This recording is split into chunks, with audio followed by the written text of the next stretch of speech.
खमा गणिसा सभी जवानों को मेरा सुप्रभात। एसएमएस आर्मी एकेडमी के यूट्यूब चैनल पर आपका हार्दिक स्वागत है। आर्मी जीडी के अंदर जीके के 15 क्वेश्चंस आते हैं और ये गेम चेंजर भी होते हैं। तो कल हम जीके के क्वेश्चंस कुछ प्रैक्टिस कर रहे थे, उसी सीरीज में हम आगे बढ़ते हैं।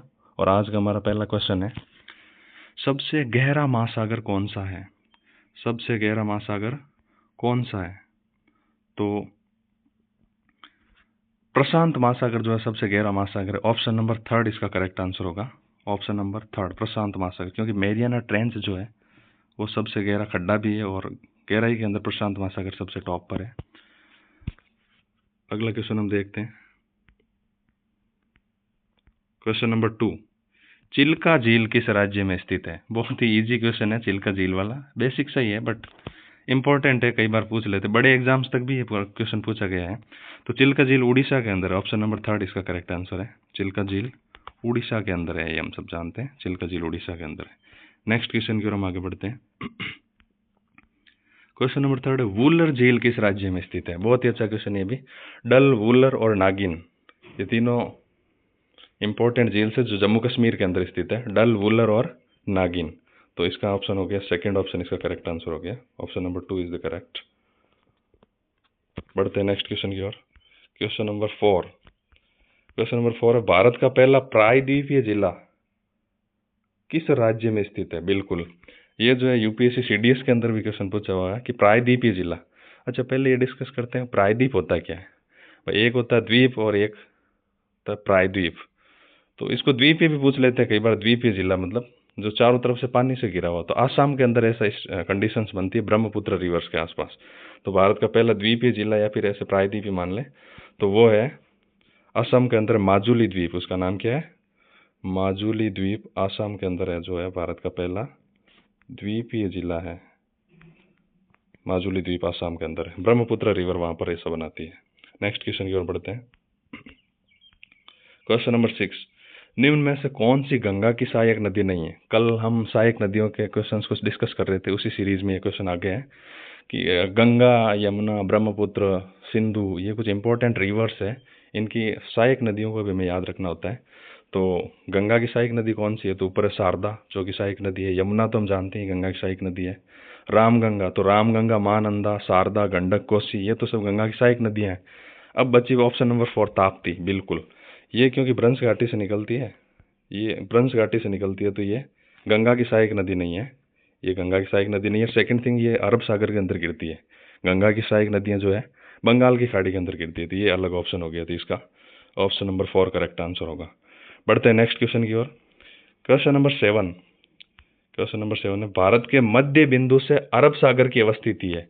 मतलब अगर इंडिया के मध्य बिंदु मतलब मध्य प्रदेश से अगर अपन उसको मूल बिंदु मान लें तो जो है अरब सागर की स्थिति क्या होगी, उसकी लोकेशन क्या होगी? उत्तर पूर्व में होगी क्या? तो उत्तर पूर्व में तो नहीं होगी, क्योंकि उत्तर पूर्व ऊपर की ओर हो गया और ये नीचे साउथ के अंदर है। यानी उत्तर उत्तर वाले दोनों ऑप्शन ही गलत हो गए। क्या हो गए? उत्तर वाले दोनों ही ऑप्शन गलत हो गए। उत्तर पूर्व भी गलत हो गया और उत्तर पश्चिम भी गलत हो गया। अब बचा दक्षिण पूर्व और दक्षिण पश्चिम। तो हम साउथ की ओर जाते हैं तो उत्तर दक्षिण आ गया। दक्षिण से हम देखते हैं कि अरब सागर जो पड़ता है वो दक्षिण पूर्व में पड़ता है, दक्षिण पूर्व में पड़ता है, नहीं दक्षिण पश्चिम में। दक्षिण पूर्व में पड़ गई अपनी बंगाल खाड़ी और अरब सागर पड़ गया दक्षिण पश्चिम के अंदर। दक्षिण पूर्व में पड़ गई बंगाल की खाड़ी और दक्षिण पश्चिम। 4th ऑप्शन इसका करेक्ट आंसर है। अच्छा क्वेश्चन है और इसको रटने की जरूरत नहीं है, तो मतलब बेसिक से अपन देख लेते डायरेक्ट ही। चलो नेक्स्ट क्वेश्चन की ओर बढ़ते हैं। नेक्स्ट क्वेश्चन हमारा है क्वेश्चन नंबर 8। क्वेश्चन नंबर 8 है, करक रेखा का अक्षांश निम्न में से कौन सा है? सही बताऊं तो 6th क्लास का क्वेश्चन है। 6 की जो ज्योग्राफी की बुक आती है, पहली बार यहाँ पर अलग होती है चीजें। एसएसटी के अंदर क्लास 5 तक ईवीएस पढ़ते हैं, 6 में जाती है ज्योग्राफी की अलग से बुक आती है। तो उसके अंदर फर्स्ट चैप्टर में ये दे रखा है बेसिक चीजें कि करक रेखा का अक्षांश निम्न में से कौन सा है। तो कौन सा है कर्क रेखा का? और कर्क रेखा भारत से गुजरती भी है और भारत जो है वो उत्तरी गोलार्ध में, ये तो उत्तरी अक्षांश गोलार्ध में, तो उत्तरी अक्षांश से आते हैं। तो यहाँ दक्षिणी वाले तो पहले ही कैंसिल हो गए भाई। ऑप्शन नंबर 2 और ऑप्शन नंबर 4 तो कैंसिल ही हो गया। बचा 23.5 डिग्री उत्तरी अक्षांश और दूसरा है 66.5 डिग्री उत्तरी अक्षांश। तो 23.5 डिग्री उत्तरी अक्षांश इसका करेक्ट आंसर होगा। ऑप्शन नंबर 1 इजी है, ज़्यादा टफ नहीं, बट आर्मी जीडी के हिसाब से तो इंपॉर्टेंट है। बढ़ते हैं नेक्स्ट क्वेश्चन की ओर। Question number 9। क्वेश्चन नंबर 9 अपना है, निम्न में से कौन सा केंद्र शासित प्रदेश नहीं है? कल भी अपन केंद्र शासित प्रदेश के बारे में डिस्कस कर रहे थे, आज उसी सीरीज में एक नेक्स्ट क्वेश्चन है। तो कौन सा नहीं है? पांडिचेरी, बिल्कुल पांडिचेरी तो केंद्र शासित प्रदेश है। गोवा, तो गोवा है कि नहीं है? तो नहीं है, बिल्कुल गोवा नहीं है। तो सेकंड ऑप्शन इसका करेक्ट आंसर हो गया, option number 2 is the correct answer. Chandigarh, Delhi, Pondicherry, Jammu Kashmir, Ladakh ये केंद्र शासित प्रदेश है, तो इसके अंदर गोवा केंद्र शासित प्रदेश नहीं है। नेक्स्ट क्वेश्चन की ओर बढ़ते हैं। क्वेश्चन नंबर 9, वुलर झील किस राज्य में स्थित? अभी इससे पहले एक और झील का क्वेश्चन हमने डिस्कस किया था कि डल, वुलर और नागिन। डल, वुलर और नागिन ये जम्मू कश्मीर की 3 इंपॉर्टेंट झील्स हैं। तो इसके अंदर भी आंसर क्या हो गया? इसका आंसर हो गया option number 2, Jammu and Kashmir. Dal, Wular और नागिन ये 3 इंपॉर्टेंट झीलें हैं जम्मू कश्मीर की। बढ़ते हैं नेक्स्ट क्वेश्चन की ओर, जो अपना लास्ट क्वेश्चन है 10 क्वेश्चन की सीरीज के अंदर। क्वेश्चन नंबर 10 वापस वही कर्क रेखा और मकर रेखा से रिलेटेड क्वेश्चन है। कर्क रेखा और मकर रेखा के मध्य क्षेत्र निम्नलिखित में से कहलाता है? क्या कहलाता है भाई? Tropic of cancer and tropic of capricorn के बीच का जो रीजन है उसको क्या कहते हैं? तो उसको कहते हैं उष्ण कटिबंध। क्या कहते हैं? उष्ण कटिबंध कहते हैं। तो इसका ऑप्शन नंबर 1 करेक्ट हो गया। शीत कटिबंध जो होता है वो कौन सा होता है? वो 23.5 डिग्री से शुरू होता है, 66.5 डिग्री तक जाता है, 23.5 से 66.5 तक चलता है। नहीं, वो तो होता है शीतोष्ण कटिबंध, 23.5 से 66.5, और उसके बाद में 66.5 से 90 डिग्री तक चलता है, वो होता है शीत कटिबंध।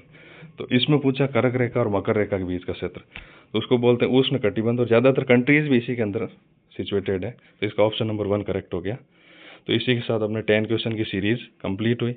इसी तरह से और क्वेश्चंस हम रोज़ डिस्कस करते रहेंगे। पहले जीके के करेंगे, फिर साइंस के करेंगे, फिर मैथ्स एंड रीजनिंग का करेंगे। इस तरह के आर्मी के टोटल 50 क्वेश्चंस के बारे में हम डिस्कस करते रहेंगे। तो SMS आर्मी एकेडमी के यूट्यूब चैनल को आप सब्सक्राइब करें। धन्यवाद।